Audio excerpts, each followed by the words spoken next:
Listen to me.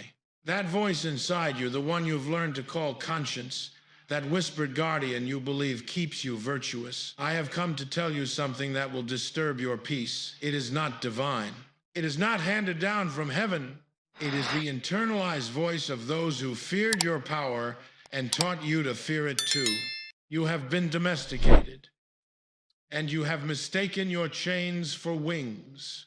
I watch you shrink yourself in meetings, swallow your truth at dinner tables, edit your desires to fit the comfortable geometry of others' expectations. You call this being good. I call it slow death. You have spent years building a prison inside your own mind, and now you wonder why you feel so suffocated in your freedom. Tell me, when did your conscience last command you toward greatness?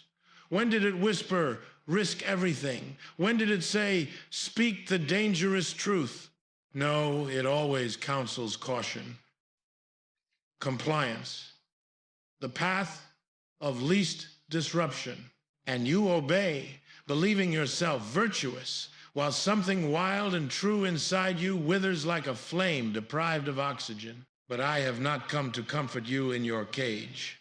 I have come to show you that the lock was always on the inside. And the key, you've had it all along. You've simply been too afraid to use it. There was once an eagle, magnificent and fierce, born with wings, built for storms and heights that would terrify lesser birds. But this eagle was captured young, placed in a cage, barely larger than its body, and taught a simple lesson. The sky is dangerous. You could fall, they told the eagle. You could fly too high and the sun would burn your wings to ash. You could stray from the flock and die alone in the cold. You could rise too far and forget where you came from, become something monstrous. Here, in this cage, you are safe. Here, you are fed. Here, you are good. And so the eagle learned to fold its wings tight against its sides. It learned to pace the small perimeter of its enclosure, 3 steps forward, 3 steps back, until it wore a groove in the floor. It learned to eat from the hand of its captors and call it nourishment. It learned to sleep with its head tucked beneath its wing, dreaming of skies it was taught to fear. Most tragically, it learned that the voice warning against flight was its own voice. The danger, it came to believe, was not in the cage, but in the sky itself. Eventually, inevitably, the cage door was left open. An oversight, perhaps, or a test. The eagle could leave at any time. The path to the sky was unobstructed. But by then, the cage existed not in iron bars, but in the eagle's own mind. The voice that once came from outside, stay small, stay safe, stay good, now came from within, speaking with such authority that the eagle mistook it for wisdom, for prudence, for the voice of survival itself. This is your conscience, not the voice of truth, but the voice of your trainers. Not divine guidance, but domestication so complete you no longer recognize it as such. Let me trace for you the genealogy of your guilt. You were not born apologetic. You were not born with this voice that constantly tells you to shrink, to soften, to make yourself palatable to those around you. No, you arrived in this world as pure will, pure wanting, pure yes. Watch a child before they learn shame, before society has carved its commandments into their flesh. They reach for what they desire without calculating whether they deserve it. They scream when thwarted, not in malice, but in honest protest against limitation. They create without asking permission, destroy without seeking approval, exist without apology. They are small tyrants of becoming innocent in their selfishness, beautiful in their unfiltered aliveness. This could not be tolerated. A child like this, grown large, grown powerful, would be uncontrollable, dangerous. They would not bow. They would not obey. They would not accept the careful hierarchies, the necessary compromises, the comfortable lies that hold society together like mortar between bricks. So you were civilized, which is to say, you were broken. Not with whips, those leave marks and create martyrs. No, they found something far more effective, far more insidious. They taught you to break yourself. They installed in you a capacity for guilt so profound, so pervasive, that you would become your own prison guard, your own interrogator, your own executioner. They taught you to police yourself, to monitor your desires before they even fully form, to anticipate disapproval before it arrives and preemptively punish yourself for crimes you haven't yet committed.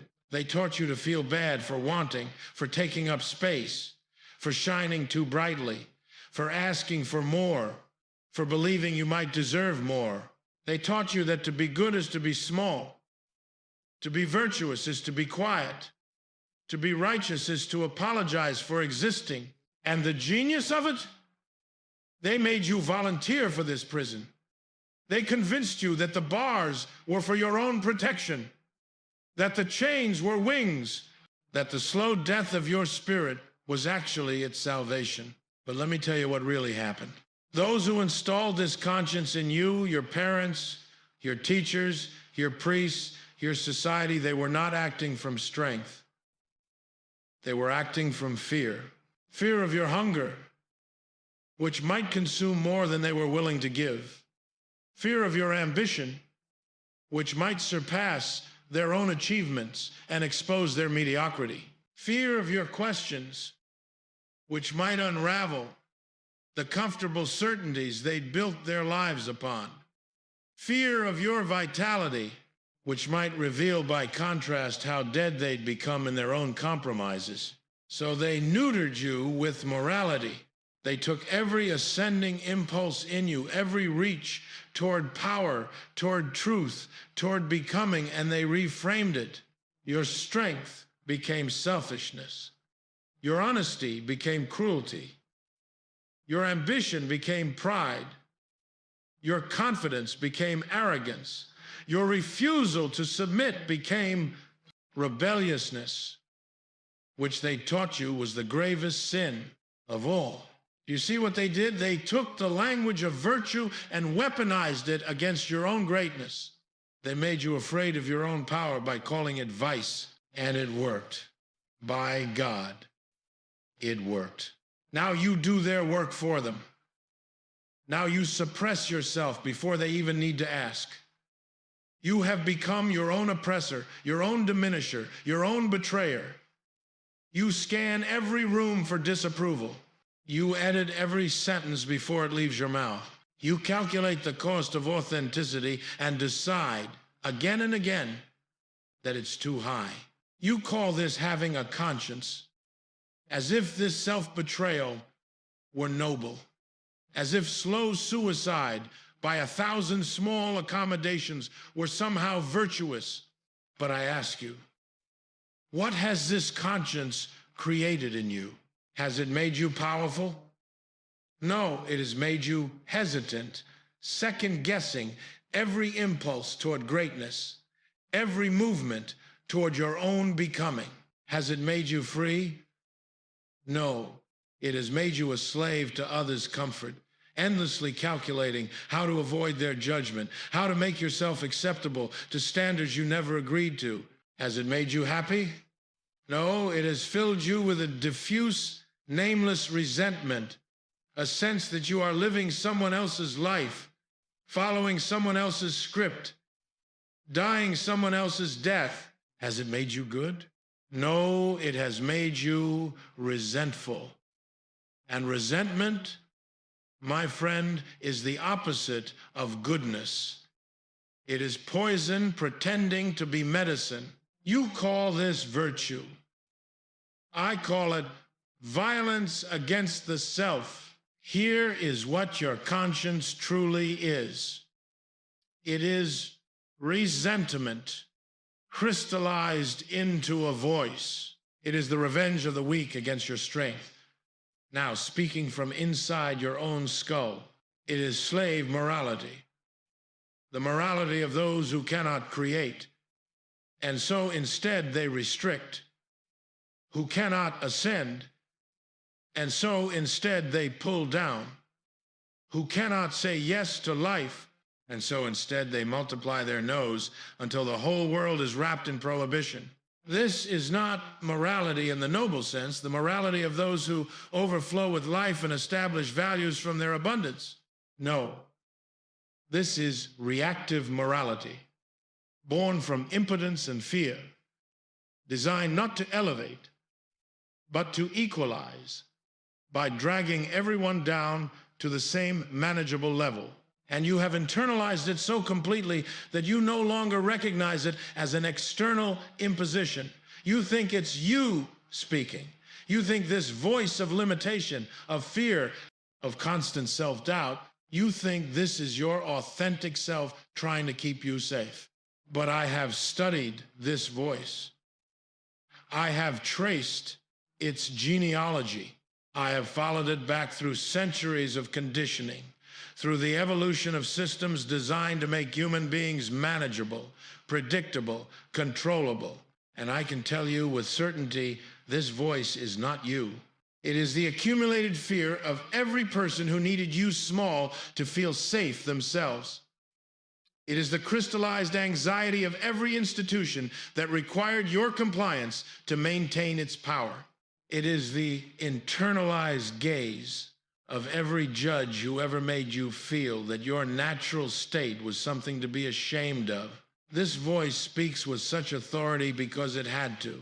If it spoke timidly, you might question it. So it learned to speak like God, like truth, like reality itself.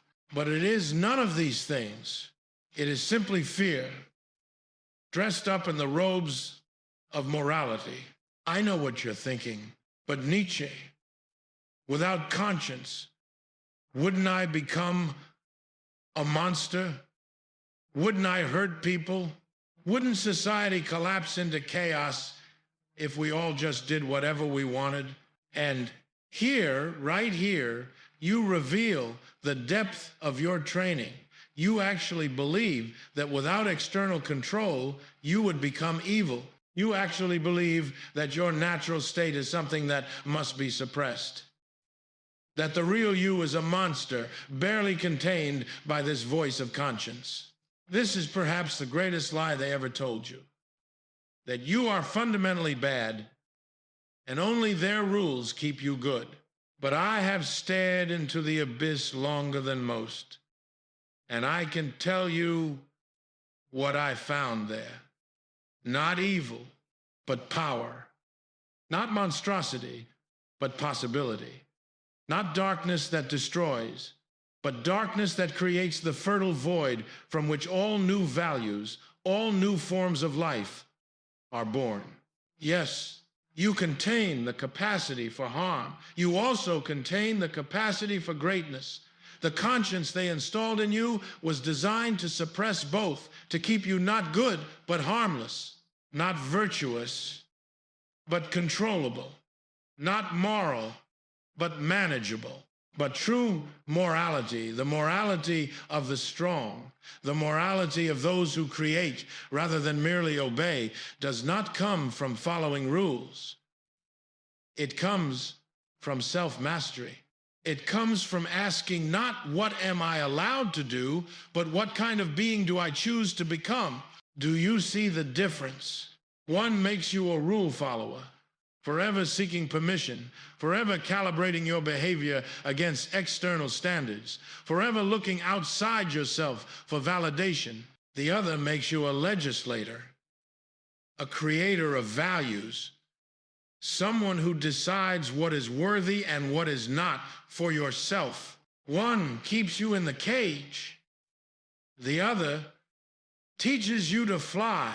The transformation I offer you is not the abolition of morality. It is the creation of your morality. When you recognize that conscience is construction, not cosmic law, not divine command, not the voice of the universe, but simply the accumulated preferences of those who came before you, crystallized into a voice and installed in your head. Something miraculous becomes possible. You can build your own. You become the legislator of your values, the creator of what is right for you, the architect of your own moral universe, not in some relativistic sense where anything goes, where all values are equally valid and morality becomes meaningless. No, I am not that shallow. I am not inviting you to nihilism disguised as freedom. I am inviting you to something far more demanding, the responsibility of conscious creation. When you stop obeying and start choosing, everything becomes heavier, more real, more consequential. You can no longer hide behind "that's just what you're supposed to do." You can no longer deflect responsibility with "everyone says this is right." You must stand behind your choices. You must own your values. You must become answerable to yourself. This is terrifying. I will not lie to you. To stand in the cold wind of your own freedom, to live without the comfort of predetermined values, to create meaning in a universe that offers none, this requires a courage that most will never muster. Most will choose the cage. Most will choose the comfort of obedience over the terror of self-creation. But you who have read this far, you who feel that dead heaviness inside when you betray yourself one more time, you who sense that there must be something more than this slow decay called being good, you might be different. You might be one of the rare ones who can look at the open cage door and actually walk through it. When you stop asking "what will they think" and start asking "what do I will," when you stop seeking approval and start seeking excellence, when you stop trying to be good and start trying to be great, when you stop making yourself small to make others comfortable and start expanding into your full capacity, the world rearranges itself around you. Not easily, not painlessly. The guilt will rise up like a tide. The old voices will scream their accusations. Every person who benefited from your smallness will mourn your growth and call it selfishness. Every system that required your compliance will label your independence as betrayal. You will feel like you're violating something sacred, like you're breaking an oath, like you're committing some unforgivable sin. Good. That is the sound of your chains breaking. That is the feeling of wings unfolding after years pressed tight against your sides. That is the vertigo of the eagle, remembering it was built for heights, not for cages. Let them call you selfish. The word means nothing except more self. And yes, you need more self, not less. You have spent your whole life being less, being smaller, being quieter. And where has it gotten you? To this moment of dead heaviness, of existential suffocation, of wondering why you feel like a ghost in your own life. Let them call you arrogant. Arrogance is simply confidence that makes the insecure uncomfortable. And if your growth makes them uncomfortable, that is information about them, not about you. Let them call you dangerous. Yes, you are dangerous. You are dangerous to every system that required your diminishment. You are dangerous to every person who needed you weak to feel strong. You are dangerous to every lie masquerading as wisdom. And that is precisely what they were afraid of. So let me be direct with you. As I would be with a friend I respect enough to tell the hard truth, your conscience has kept you small. Your guilt has kept you weak. Your need to be good has prevented you from being extraordinary. Your fear of disapproval has cost you your life, and somewhere deep inside you, beneath all the layers of conditioning, beneath all the voices telling you to stay safe and stay small, you know this. You feel it every time you swallow your truth. Every time you make yourself palatable, every time you choose comfort over becoming, every time you betray yourself and call it virtue, that dead feeling inside you, that sense of living at half intensity, of playing a role rather than living a life, of going through motions rather than moving through experience, that is not depression. That is not a chemical imbalance. That is your soul suffocating under the weight of a morality that was never yours. That is the part of you that knows you were built for flight, screaming against the bars you've built around it. The eagle with wings for storms, pacing in its cage, this is you. But here is what I have come to tell you. The cage door is open. It has always been open. The bars that imprison you exist only in your mind, maintained by your belief in them, powered by your fear of the sky, reinforced every time you choose safety over truth. You can walk out at any time. You can unfold those wings you've kept tucked so long against your sides they've grown stiff and forgotten. You can remember what you were built for. You can test the air, feel the wind, discover that the sky was never dangerous, it was always your home, but you must be willing to betray your conscience. You must be willing to disappoint those who need you small. You must be willing to be called selfish, arrogant, dangerous, all the names they give to those who refuse domestication, who remember they were meant for heights. You must be willing to feel the guilt rise up like nausea and walk through it anyway. To hear the voices of 1,000 judges and choose your own judgment over theirs. To risk everything safe and certain for something true. You must be willing, in short, to stop being good and start being yourself. This is the invitation. This is the path I lay before you. Create your own values. Legislate your own law. Become the sovereign of your own existence, not in defiance of morality, but in creation of a morality worthy of who you could become. Ask yourself, if I live this life infinitely, again and again, making the same choices, speaking the same truths, becoming the same person, would I want that? Or am I living a life I would not choose again, a life I'm only enduring once because I'm too afraid to create the life I would choose infinitely? This is the test. This is eternal recurrence, not as metaphysics, but as a measure of how you're living.